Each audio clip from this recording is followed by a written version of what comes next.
अस्सलाम वालेकुम रहमतुल्लाहि व बरकातुहू। आप सभी नाज़रीन का एक बार फिर से हमारे यूट्यूब चैनल एजुकेशन जानकारी पर इस्तकबाल करता हूँ, खैर मकदम करता हूँ। आज का ये वीडियो है वो है वीडियो नंबर 6 नवाए उर्दू का नज़्म नवाए उर्दू 10वीं जमात से NCERT की ये बुक है। और आज का जो टॉपिक है वो नज़्म है, जिसमें हम पढ़ेंगे अकबर इलाहाबादी, अल्लामा इकबाल, जोशमली आबादी, अख्तर शीरानी और कैफ़ी आज़मी। चलिए शुरू करते हैं। सबसे पहला सवाल, अकबर इलाहाबादी का असल नाम क्या था? सैयद अकबर हुसैन रिजवी, सैयद अकबर ख़ान, सैयद तफज़ुल हुसैन रिजवी या सैयद इकराम हुसैन रिजवी? तो इसका असल नाम था सैयद अकबर हुसैन रिजवी। कहाँ पैदा हुए थे? तो इलाहाबाद में पैदा हुए थे। बचपन जो है ज़िला शाहबाद में गुज़रा। बाद में इनके ख़ानदान आ गए 1855 में अपने ख़ानदान के साथ इलाहाबाद और यहीं मुस्तकिल हो गए। वो भी शाहबाद जो है वहीं करीबी में। सवाल नंबर 2 है, अकबर इलाहाबादी की पैदाइश कब और कहाँ हुआ? अजीमाबाद 1846, इलाहाबाद 1846, लखनऊ 1847, आजमगढ़ 1857। तो 1846 को इनकी पैदाइश कहाँ हुई थी? इलाहाबाद में हुई थी। 1846 को अजीमाबाद ही में शाद अजीमाबादी की पैदाइश हुई थी। दोनों बड़े शायर गुजरे, शाद अजीमाबादी और अकबर इलाहाबादी। वो अजीमाबाद के थे, ये इलाहाबाद के थे। दोनों बड़े शायर हैं, दोनों की पैदाइश 1846 है। इब्तिदाई तालीम मकतब में, फिर जमुना मिशन स्कूल में दाखिल हुए।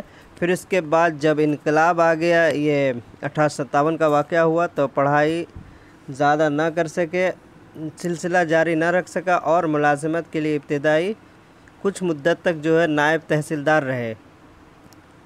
उसके बाद हाई कोर्ट के वकालत के इम्तिहान पास करके वकालत का पेशा इख्तियार किया। फिर मुंसिफ यानी जज बने और सेशन जज भी रहे। ये आप पिछले वीडियो में आपने इसके बारे में पढ़ा होगा। इससे पहले नवाए उर्दू में जो 9th क्लास की थी उसमें ये आ चुका है। और वफ़ात जो हुई है 1921 में इलाहाबाद में, किन की वफ़ात हुई है? तो अकबर इलाहाबादी की हुई है। तो इनमें उन्हीं चीज़ों को लाया गया जो इससे पहले नहीं आया था। अकबर को 1898 में हुकूमत की तरफ से कौन सा खिताब मिला था? शमसुल उलमा, खान बहादुर, खाकान हिंद, मलिकुश शुरा। एक तो अब याद रखेंगे कब मिला है, 1898। 2 सवाल इसमें हो जाता है कि अगर ये पूछ लिया जाए। सबसे पहले तो ये कि हम ये जवाब दे दें कि खान बहादुर का खिताब मिला था। किन को? अकबर को। कि कौन सा? खान बहादुर। कब मिला? 1898 को। तो 2 सवाल इसमें कंप्लीट हो रहे हैं। सवाल नंबर 4 को देखेंगे, जोशमली आबादी की पैदाइश कब और कहाँ हुई? मलिहाबाद 1898, हापुड़ 1890, इसमें छूट गया, लखनऊ 1881, बदायूं 1879। तो इनकी पैदाइश होती है मलिहाबाद 1898। अब ये देखेंगे कि 1898 में किन की वफ़ात होती है? तो 1898 में सर सैयद की वफ़ात होती है। और उसी टाइम किसकी पैदाइश होती है? तो जोशमली आबादी की। और इनकी जो वफ़ात है यानी जोशमली आबादी की, वो है 1982 को इस्लामाबाद में। पैदा मलिहाबाद में और 1982 में इनकी वफ़ात इस्लामाबाद में होती है। सवाल नंबर 5 को देखेंगे, जोश की खुद नविश्त का नाम बताएंगे। आशुफ्ता बयानी मेरी, यादों की बारात, इस आबाद ख़राबे में, ख्वाब बाकी हैं। तो इन चारों को आप याद रखेंगे, चारों ही अहम है। यादों की बारात जो है ये है जोशमली आबादी की, आशुफ्ता बयानी रशीद अहमद सिद्दीकी, इस आबाद ख़राब में अख्तर ईमान, ख्वाब बाकी आल अहमद सुरूर। तो चारों के चारों याद रखेंगे, लेकिन जो जवाब होगा वो यादों की बारात किन की है? तो वो जोश की है। बाकी तीनों के 3 नाम याद रखेंगे। सवाल नंबर 6 को देखेंगे, जलवे दरबार दिल्ली किसकी नज़्म है? इकबाल, नज़ीर अकबर आबादी, अकबर इलाहाबादी, जोश। आपके निसाब में ये नज़्म दिया गया है। और ये नज़्म किनका है? तो इस नज़्म के जो खालिक है वो है अकबर इलाहाबादी। और इस नज़्म के पस मंज़र भी थोड़ा सा है, उसको बताते चलेंगे। किसके? अकबर इलाहाबादी। दरअसल 1898 में दिसंबर में लॉर्ड कर्जन वायसराय की हैसियत से हिंदुस्तान आए और उन्होंने 1903 में दिल्ली दरबार किया था। इसी दरबार पर अकबर ने ये नज़्म लिखी थी, जलवे दरबार दिल्ली। टोटल जो है दिल्ली दरबार 3 बार लगा था और ये दूसरा दिल्ली दरबार था और तीसरा जो है 1911 में लगा था। सवाल नंबर 7 को देखेंगे, अख्तर शीरानी का असल नाम क्या था? शौकत थानवी, शौकत अली ख़ान, मिर्ज़ा वाजिद हुसैन या फिर दाऊद ख़ान? तो अख्तर शीरानी का जो असल नाम था वो दाऊद ख़ान नाम था। इनका नाम ही देखिए, अख्तर नाम है और असल नाम, अख्तर नाम से मशहूर है लेकिन इनका असल नाम जो है वो दाऊद ख़ान है। महमूद शिरानी के बेटे थे। अख्तर शिरानी, महमूद शिरानी वही है जिनकी किताब है पंजाब में उर्दू, इनका नज़रिया कि उर्दू की पैदाइश जो हुई है पंजाब से हुई है। तो उन्होंने उन पर किताब लिखी है और उन्हीं के हैं साहिबजादे हैं महमूद शिरानी। महमूद शिरानी के बेटे थे। तालीम और तरबियत लाहौर में हुई। कहाँ? तो लाहौर, क्योंकि इनके वालिद जो महमूद शिरानी थे वो ओरिएंटल कॉलेज लाहौर में उस्ताद थे, इसी वजह से इनकी तालीम और तरबियत लाहौर में हुई थी। अख्तर शिरानी के बारे में आपने पढ़ा। और शायर रुमान किसे कहा जाता है? तो अख्तर शिरानी को कहा जाता है। अब है अख्तर शिरानी की पैदाइश कब और कहाँ हुई? 1884 गोंडा, 1883 पटना, 1904 पानीपत, 1905 टोंक। तो इनकी पैदाइश जो होती है 1905 में टोंक में पैदा होता है। टोंक कहाँ है? तो राजस्थान के अंदर में है। अख्तर शिरानी की पैदाइश 1905 में आप अगर देखेंगे तो बेगम अनीस कुदवाई की भी पैदाइश बाराबंकी में हुई थी। और इनकी जो वफ़ात है बहुत मुख्तसर मुद्दत में, इनकी जवानी की उम्र में ही इनका इंतकाल हो गया था। 1948 में ये इंतकाल कर गए थे। बहुत कम अरसा इनकी ज़िंदगी रही। अख्तर शिरानी इकबाल ने फ़ारसी, अरबी और दीनी उलूम किससे सीखी थी? दाग देहलवी, मौलवी सैयद मीर हसन, मौलवी ज़काउल्लाह, प्रोफेसर आर्नल्ड। इन्होंने जो अपनी इब्तिदाई तालीम यानी अल्लामा इकबाल ने जो हासिल की थी वो मौलवी सैयद मीर हसन से इन्होंने अपनी इब्तिदाई तालीम हासिल की थी। किसने? तो अल्लामा इकबाल ने। और यही जब इनको अल्लामा इकबाल को जब सर का ख़िताब मिल रहा था तो उन्होंने हुकूमत की तरफ से तो उन्होंने सबसे पहले कहा था कि एजाज़ उस वक्त लेंगे जब उनके उस्ताद मोहम्मद मीर हसन को शमसुल उलमा का ख़िताब जब तक न मिल जाए तब तक मैं नहीं लूँगा। तो यही मौलवी सैयद मीर हसन है जिनसे इन्होंने अरबी फ़ारसी की तालीम हासिल की थी। सियालकोट में अंग्रेज़ी इब्तिदाई तालीम जो है एक तो सैयद मीर हसन से की, उसके बाद सियालकोट में अंग्रेज़ी स्कूल से इन्होंने एंट्रेंस पास किया। कौन? अल्लामा इकबाल ने। फिर स्कॉच मिशन स्कूल से FA किया था। और फैज़ को देखेंगे तो चर्च मिशन स्कूल से उन्होंने अपने स्कूल को पास किया था। तो ये स्कॉच मिशन स्कूल से FA किया। फिर लाहौर में आला तालीम पाई। दाग देहलवी से बज़रिए डाक उनसे इस्लाह ली। शेरी उस्ताद में दाग देहलवी जिनसे इन्होंने बज़रिए डाक इस्लाह ली थी। सवाल नंबर 10 को देखेंगे। इकबाल ने 1905 में किसके कहने पर यूरोप का सफ़र किया? मौलवी मोहम्मद हसन, दाग देहलवी, प्रोफेसर आर्नल्ड या जॉन गिलक्रिस्ट। तो इन्होंने जो इनके उस्ताद थे लाहौर के अंदर में प्रोफेसर आर्नल्ड, और जो बहुत ज़्यादा चाहते थे जब वो यहाँ से चले गए तो उन्होंने इंग्लैंड चले गए तो उनकी असरार थी कि आप यूरोप का सफ़र किया जाए, यूरोप में तालीम के लिए, जिसके असरार पर अल्लामा इकबाल यूरोप गए थे। वहाँ सबसे पहले फ़लसफ़े में मज़ीद महारत हासिल की। उसके बाद लंदन आकर बैरिस्ट्री का इम्तहान पास किया। जर्मन यूनिवर्सिटी में जर्मन के अंदर म्यूनिख यूनिवर्सिटी जहाँ से उन्होंने PhD की डिग्री हासिल की थी। और 1905 में गए, 1908 में वापस हिंदुस्तान आए और बैरिस्ट्री से अपना मुलाज़मत शुरू की थी। सवाल नंबर 11 है कि हकीकत हुस्न नज़्म के खालिक कौन है? इस निसाब में, आपके निसाब में हकीकत हुस्न नज़्म दाखिल है तो उसके खालिक कौन? अकबर इलाहाबादी, जोश मली आबादी, इकबाल या फिर अख्तर शिरानी। तो इनके जो है वो इकबाल है। अल्लामा इकबाल की जो नज़्म शामिल निसाब है उनका नाम है हकीकत हुस्न। उसका ये शेर है, खुदा से हुस्न ने एक रोज़ ये सवाल किया, जहाँ मैं क्यों न मुझे तूने लाजवाल किया। यह अल्लामा इकबाल के हकीकत हुस्न नज़्म जो शामिल निसाब है उससे दिया गया। जोश मली आबादी को देखेंगे। जोश मली आबादी 1916 में वालिद के इंतकाल के बाद कलकत्ता चले गए। वहाँ उनकी मुलाकात किनसे हुई जिसकी शायरी ने जोश को मुतासिर किया? यानी जोश मली आबादी 1916 में इनके वालिद साहब जब इंतकाल कर गए तो उसके बाद ये कलकत्ता गए और वहाँ उनकी एक ऐसे शख्स से मुलाकात हुई जिनकी शायरी से वो मुतासिर हुए थे। यास यगाना चंगेज़ी, परवेज़ शाहिदी, रविंद्रनाथ टैगोर या जमील मज़हरी। तो वहाँ उनकी मुलाकात रविंद्रनाथ टैगोर से हुई जिनसे ये बहुत ज़्यादा उनकी शायरी से मुतासिर हुए थे।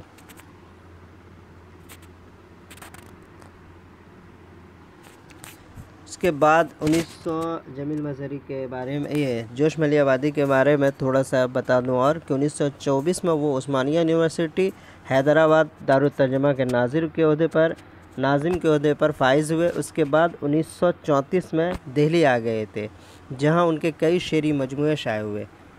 कैफ़ी आज़मी की पैदाइश कब्र कहाँ हुई? दिल्ली 1890, लखनऊ 1891, पटना 1883 या 1917। तो 1917 में इनकी पैदाइश कहाँ हुई थी? आज़मगढ़ में हुई थी। आज़मी है तो आज़मगढ़ में इनकी पैदाइश 1917 को। 1917 को और किनकी पैदाइश हुई है? तो जगन्नाथ आज़ाद को ईसा खेल में उनकी पैदाइश हुई थी, जो तलोक चंद महरूम के साहबजादे थे। और कैफ़ी आज़मी की वफ़ात 2002 में हुई है। कब हुई है? 2002 में। अब है नीचे इनमें गलत जोड़ की निशानदेही कीजिए। हमने इसमें तरतीब दी है जितने शायर हैं आपके निसाब में है कि किनका ये नज़्म शेरी मजमूआ है। आंधी कैफ़ी आज़मी, ओ देश आने वाला बता ये नज़्म के खालिक अख्तर शिरानी, गर्मी और देहाती ज़िंदगी इस नज़्म के खालिक जोश हकीकत हुस्न अकबर इलाहाबादी। तो ये आंधी कैफ़ी आज़मी ये भी सही है, क्योंकि कैफ़ी आज़मी के जो निशाब में शामिल नज़्म है वो आंधी है। उसके बाद अख्तर शिरानी के जो शामिल निसाब नज़्म है वो ओ देश आने वाले ये है। गर्मी और तन्हाई देहाती ज़िंदगी ये शामिल निसाब जोश की नज़्म है। हकीकत हुस्न ये अकबर की नहीं है, बल्कि अकबर इलाहाबादी की जो नज़्म था अभी आपने पढ़ा होगा। अभी हमने बताया था कि जलवाए दरबार दिल्ली उनकी नज़्म है। हकीकत हुस्न अल्लामा इकबाल का। तो ये आपका जवाब दुरुस्त हो जाएगा। 15 को देखेंगे, उर्दू में शायर इनकलाब किसे कहा जाता है? मीर इकबाल जोश, यासी अगन जंगेज़ी तो काफ़ी मशहूर है। शायर जोश, शायर इनकलाब, शायर शबाब और शायर फितरत किसको? जोश मली आबादी को कहा जाता है। जब दिल्ली में मुकीम थे तो कलम के निवान से एक रिसाला जारी किया था।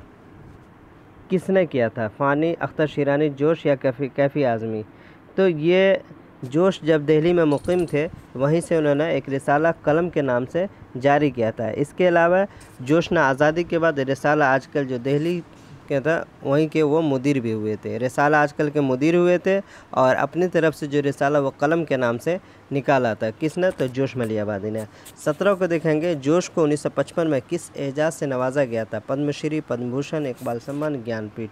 तो पद्म भूषण से नवाजा गया था। अब तक हमने पढ़ा कि पद्म भूषण किन किन लोगों को मिला है। तो कृष्णचंद को मिला है और ख्वाजा गुलामुस्सैयदन को मिला। तीसरा नाम जो हमारे सामने आया वो जोश मली आबादी। 3 लोगों को अब तक हमने पढ़ा है कि 3 लोगों को पद्म भूषण मिल चुका है। तो इसको 1955 में मिला और 1969 में कृष्णचंद को मिला था। पूना के फिल्म कंपनी से वाबस्ता हो गए थे और फिल्मों के लिए उन्होंने फिल्मों में काम भी किया था। जोश का पहला मजमूआ कलाम किस नाम से 1929 में शाया हुआ? जोश का जो सबसे पहला मजमूआ कलाम जो था वो 1929 में शाया हुआ था। किस नाम से? रूह अदब, शोला व शबनम, हर्फ व हिकायत, हर्फ आखिर। चारों ही इन्हीं का शेरी मजमूआ, लेकिन इनमें से कौन सा है जिसको सबसे पहले शाये हुआ था? तो रूह अदब है जो सबसे पहला मजमूआ कलाम जो 1929 में शाया हुआ था, रूह अदब। इसके अलावा अगर जोश का आखिरी शेरी मजमूआ देखेंगे तो वो आखिरी शेरी मजमूआ जो नामुकम्मल एक तवील नज़्म की शक्ल में, उसका नाम है हर्फ आखिर। हर्फ आखिर इनका नामुकम्मल और तवील नज़्म जो आखिरी है, हर्फ आखिर। आखिर से आखिरी याद रखेंगे। और पहला मजमूआ जो है वो है रूह अदब और आखिरी जो है हर्फ आखिर है, जोश मली आबादी का। 19 को देखेंगे, अख्तर शिरानी ने लाहौर के किस अदबी रसाइल में इदारती काम नहीं किया? इनमें से बाकी 4 में उन्होंने काम किया, 1 में नहीं किया। हुमायूं, ख्यालिस्तान, शाहकार, इंतखाब, आजकल। तो ये चारों ही में इन्होंने काम किया था, लेकिन आजकल जो है वो लाहौर से नहीं बल्कि दिल्ली से निकलता था। इसमें इन्होंने इदारती काम नहीं किया था। अख्तर शिरानी महमूद शिरानी के साहबजादे थे, जिनकी परवरिश लाहौर में हुई थी। उनके ओरिएंटल कॉलेज लाहौर में इनके वालिद साहब जो महमूद शिरानी थे उनकी पोस्टिंग थी। सवाल नंबर 20 को देखेंगे, कैफ़ी आज़मी का असल नाम क्या था? मिर्ज़ा वाजिद हुसैन, दाऊद ख़ान, अतहर हुसैन रिज़वी, अकबर हुसैन ख़ान। तो कैफ़ी आज़मी का जो असल नाम था वो अतहर हुसैन नाम था। दाऊद ख़ान आपने पढ़ा अख्तर शिरानी का था और अतहर हुसैन रिज़वी किनका नाम था? तो कैफ़ी आज़मी का नाम था अतहर हुसैन रिज़वी। कैफ़ी आज़मी का नाम अतहर हुसैन रिज़वी और अख्तर शिरानी का नाम दाऊद ख़ान। शायर रुमान किसे कहा जाता है? कैफ़ी आज़मी, अख्तर शिरानी, असगर फ़ानी। तो अभी हमने आपको बताया था कि अख्तर शिरानी का नाम शायर रुमान के तौर पे आ जाता है। शायर रुमान किसे कहा जाता है? तो अख्तर शिरानी को कहा जाता है। अख्तर शिरानी रुमानी नज़मों के अलावा सानेट भी लिखे, जो अंग्रेज़ी के एक 13 या 12 लाइन की एक नज़म होती है। इनके अलावा इनका जो दूसरा मौजूद है, एक तो रुमानी मौजूद था ही, इनके अलावा हुब्बुल वतनी भी इनका था। इसी वजह से अख्तर शिरानी का जो शामिल निसाब है वो देश से आने वाले बता, जिसमें एक नौवारिद हमवतन से किसी गरीबुल वतन का खिताब है। तो वो देश आने वाले नज़्म जो शामिल निसाब है वो अख्तर शिरानी का असल नाम दाऊद ख़ान, इनके साहबजादे हैं तो महमूद शिरानी के टोंक में पैदा हुए और इनकी जो तालीम व तरबियत हुई वो लाहौर में हुई और इन्होंने बहुत कम उम्र में ही इनका इंतकाल हो गया था 1948 में, यानी देश आज़ाद होने के 1 साल बाद 1905 में इनकी पैदाइश हुई थी। सवाल नंबर 22 को देखेंगे, इनमें से कौन सा शेरी मजमुआ अख्तर शिरानी का नहीं है? फूलों के गीत, शेरिस्तान, सुबह बहार, नग़्मे हरम, ग़ज़लिस्तान। तो फूलों के गीत भी इन्हीं का है, शेरिस्तान भी इन्हीं का है, सुबह बहार भी, नग़्मे हरम भी, लेकिन जो ग़ज़लिस्तान है वो फ़िराक़ गोरखपुरी का शेरी मजमुआ है। देखिए ग़ज़लिस्तान और शेरिस्तान अख्तर शिरानी, ग़ज़लिस्तान वो फ़िराक़ गोरखपुरी है। इनके अलावा अख्तर शिरानी की जो किताब है तयूर आवारा, अख्तरिस्तान, लाल तूर, शहरू और शबिस्तान वग़ैरह मशहूर है। सब नमिस्तान ये फ़िराक़ गोरखपुरी की है, थोड़ा थोड़ा एक दूसरे से मिलता हुआ है। सवाल नंबर 23 को देखेंगे, कैफ़ी आज़मी लखनऊ के किस मशहूर इदारे से तालीम हासिल की? कैफ़ी आज़मी लखनऊ के किस मशहूर इदारे से उन्होंने तालीम हासिल की? पहले तो इब्तिदाई तालीम उन्होंने घर पे की और उसके बाद लखनऊ चले गए, जहाँ से मशहूर इदारे जो थे बताइए, फिरंगी महल, सुल्तान मदारिस उलमा या फिर लखनऊ यूनिवर्सिटी। सुल्तानुल मदारिस एक मशहूर इदारा था, वहाँ से इन्होंने तालीम हासिल की। बाकी तीनों जो मकाम है तालीम हासिल करने, तीनों ही वहाँ मौजूद हैं, बल्कि चारों ही लखनऊ में। तालिब इल्मी के ज़माने में तरक्की पसंद तहरीक से वाबस्ता भी हो गए, कम्युनिस्ट पार्टी के सरगर्म रुकन थे। इस सिलसिले में कई बार जेल भी गए, 1943 में मुंबई भी चले गए थे। तो जेल जाने वाले हसरत मोहानी है, दूसरा जोश मलियाबादी, तीसरा फ़िराक़ का भी नाम आता, वो भी जेल गए थे। गालिब का भी नाम आता, लेकिन गालिब जो गए थे वो जुआ खेलने के जुर्म में, शराब पीने और जुआ खेलने के जुर्म में गए। ये लोग देश के लिए गए थे। सवाल नंबर 24 को देखेंगे, कैफ़ी ने मुंबई से किस रिसाले में दर्ज किया? आजकल, दिलगुदाज, कौमी जंग या कौमी आवाज़। तो कैफ़ी आज़मी मुंबई चले गए थे, वहाँ उन्होंने कौमी जंग में अपनी इदारत शुरू की थी। फ़िल्मी दुनिया से वाबस्ता रहे, कई फ़िल्मों के नग़मे और मकालमे भी लिखे। कैफ़ी आज़मी की शेरी मजमुआ की गलत जोड़ की निशानदेही कीजिए। कैफ़ी आज़मी इन्होंने झनकार, आखिर शब, आवारा सजदा, इबलीस की मजलिस शुरा, ये सारी किताबें उन्हीं की है। झनकार 1945 में शाया हुआ, आखिर शब 1947, आवारा सजदे 1973, इबलीस की मजलिस शुरा 1977 और फूलों के गीत जो है ये अभी आपने पढ़ा होगा, वो अख्तर शिरानी का है, ये इनका नहीं है, इस वजह से ये गलत हो जाएगा। इनके अलावा आप अगर पढ़ा है आपने तो इबलीस की मजलिस शुरा इकबाल की नज़्म है, जो इकबाल के तीसरा शेरी मजमुआ ज़रब कलीम में शामिल है, वो नज़्म है।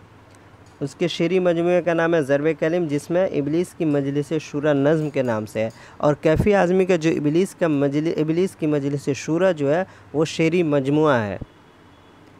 तो मुशाबिहात है, दोनों को याद रखेंगे। सवाल नंबर 6, कैफ़ी आज़मी को उनके कौन से शेरी मजमुए पर स्वीटलैंड नेहरू अवार्ड और साहित्य अकेडमी अवार्ड से नवाजा गया? मेरी आवाज़ सुनो, आवारा सजदे, झनकार या इबलीस की मजलिस शुरा। तो इनको जो है आवारा सजदे के ऊपर इनको क्या मिला था? अवार्ड मिला था। कौन सा? स्वीटलैंड नेहरू अवार्ड या और साहित्य अकेडमी अवार्ड मिला था। फिल्मी नगमों का जो मजमूआ है इनका मेरी आवाज़ सुनो, जो 1974 में मंजर आम पर आया। बाकी शेरी मजमूआ था और फिल्मी नगमों का जो मजमूआ है कैफ़ी आज़मी का, वो मेरी आवाज़ सुनो। तो ये रहा आज का वीडियो। अब इसका लास्ट चैप्टर वो है रुबाई।